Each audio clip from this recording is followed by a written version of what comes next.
Bismillahirrahmanirrahim. Assalamualaikum warahmatullahi wabarakatuh. Sebelumnya, puji serta syukur marilah kita panjatkan kehadirat Allah Subhanahu wa Ta'ala yang mana telah memberikan kita kenikmatan iman, Islam, dan juga kesehatan sehingga kita semua dapat bertemu di video pembelajaran kali ini. Tak lupa sholawat serta salam marilah kita curah limpahkan kepada Nabi besar kita, yakni Nabi Muhammad SAW. Pada kesempatan kali ini, saya Syifa Nur Fauzia dengan NPM 21506063 akan sharing atau menyampaikan pemberitahuan atau informasi mengenai perkembangan anak. Saya mengambil informasi atau materi mengenai perkembangan anak di usia 2-7 tahun.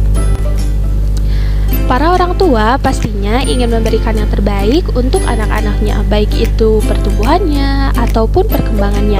Salah satu aspek yang perlu diperhatikan dalam perkembangan anak adalah aspek kognitif. Secara umum, perkembangan kognitif adalah bagaimana anak mampu mencari tahu, berpikir, dan mengeksplorasikan sesuatu.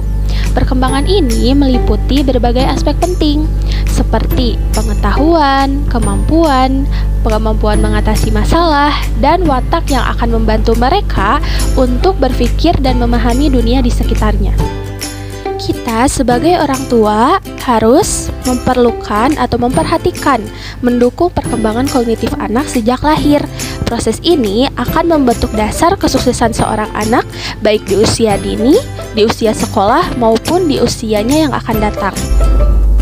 Nah, teman-teman, tahap perkembangan kognitif menurut Piaget terdiri dari 4 tahap, yakni ada sensori motor, yaitu saat anak baru lahir hingga usia batita, yaitu umurnya 18 bulan sampai 24 bulan. Dan ada tahap praoperasional, yaitu saat anak usia batita 18 bulan sampai 24 bulan hingga 7 tahun. Ada tahap operasional konkret, yaitu saat anak usia 7 tahun hingga 11 tahun.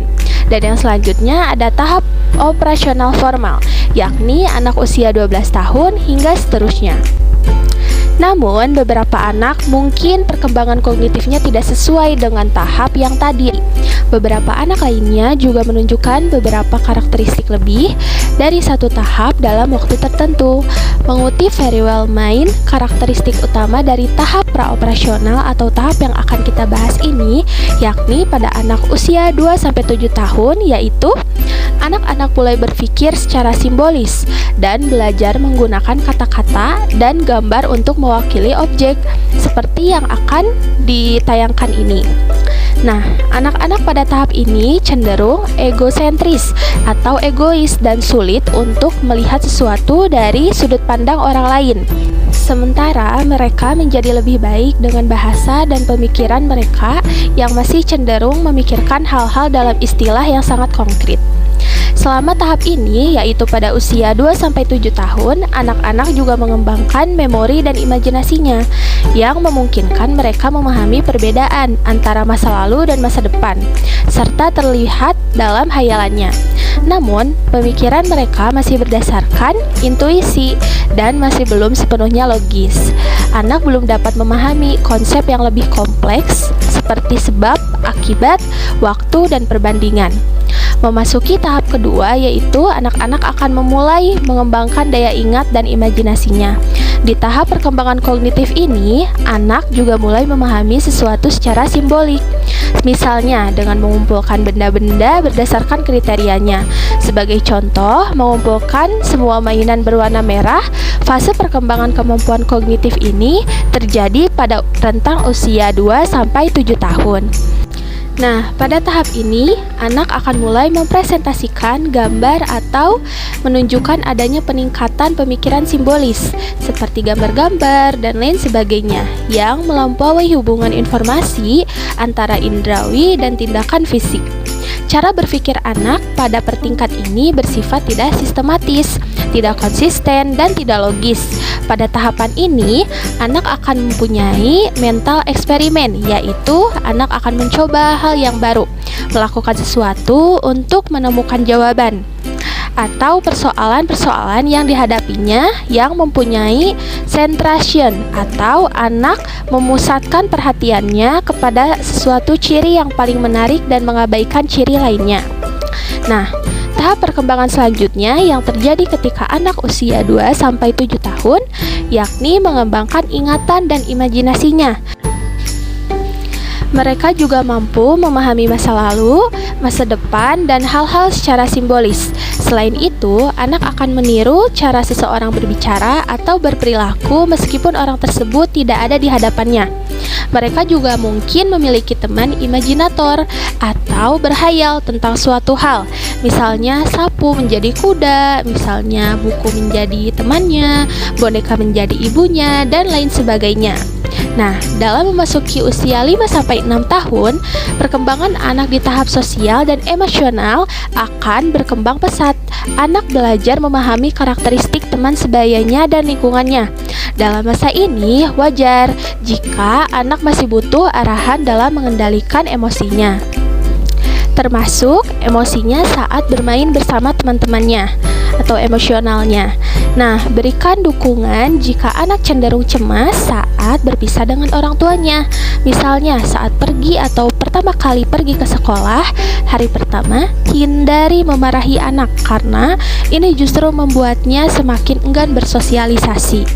Nah, untuk strategi pengasuhannya atau cara menghadapinya, yaitu seiring dengan perkembangan yang bertambah banyak, pola makan dan kebiasaan tidur anak juga akan berubah.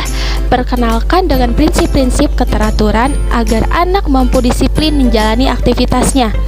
Meski memang tidak bisa dipungkiri bahwa anak usia 5 tahun sering mengeluarkan sifat egois dan ingin menang sendiri. Perhatikan bila dia tidak mengendalikan emosinya karena bisa jadi menjadi tanda gangguan emosional pada anak. Nah, kemampuan pada anak usia 5 tahun dari perkembangan emosionalnya yaitu semakin terlihat ketika si kecil atau anak mulai lebih santai saat menjauh dari orang tuanya dan lebih senang bermain dengan teman-temannya. Di usia ini, anak mulai belajar tentang makna pertemanan dan merasa senang ketika temannya juga senang. Artinya, di perkembangan anak umur usia 5 tahun ini, emosi anak sedang meledak-ledaknya dan terkadang sulit untuk dikendalikan oleh kita sendiri. Maka sangat penting untuk mengajarkan anak mengendalikan emosinya seperti senang, sedih, marah, atau saat anak merasa stres, kita harus bisa mengendalikan emosi anak tersebut. Nah, jika hal-hal tersebut tidak berpengaruh pada anak, maka kita bisa melakukan anak tersebut dengan membimbing, menarik nafas panjang lebar agar emosinya bisa lebih diredam. Membuat kebiasaan dengan pengaturan atau peraturan sederhana untuk mengarahkan anak usia 5 tahun, kita bisa membuat peraturan sederhana yang dilakukan secara berulang. Sebagai contoh, selesai dari luar rumah, beri arahan untuk menyimpan sendal dari tempatnya dan mencuci tangan jika sudah keluar rumah. Atau kita bisa mencari kebiasaan untuk anak dengan melakukan sholat setiap waktu yang nantinya anak tersebut bisa menjadi atau bisa meniru kita setiap hari. Kita juga bisa membiasakan hal-hal kepada anak itu tentang hati-hati saat menyeberang di jalan dengan kalimat sederhana tapi mudah dimengerti. Sebagai contoh, lihat kiri, lihat kanan sebelum menyeberang jalan, atau simpan piring di dapur ketika selesai makan sesuai gizi anak. Nah, tidak lupa untuk melakukan secara berulang sehingga anak menjadi terbiasa dengan aturan tersebut, lalu memberikan pujian. Pujian di sini tidak perlu berlebihan, seperlunya saja di saat tertentu. Kita bisa memujinya ketika ia melakukan aturan dan kebiasaan yang baik yang sudah ditentukan, seperti buang sampah pada tempatnya atau menyimpan piring di dapur.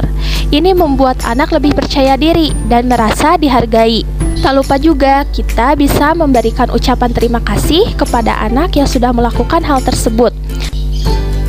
Nah, jadi pada usia anak 5 tahun, umumnya kita bisa melakukan beberapa keterampilan, yakni membuat gambar segitiga dan bentuk lain yang agak sulit, menghitung angka 1 sampai 10, mengetahui hal yang dijumpai setiap hari, seperti nama makanan, perabot rumah, dan lain sebagainya yang bisa kita ikut sertakan dalam pertumbuhan dan perkembangan anak di usia praoperasional ini.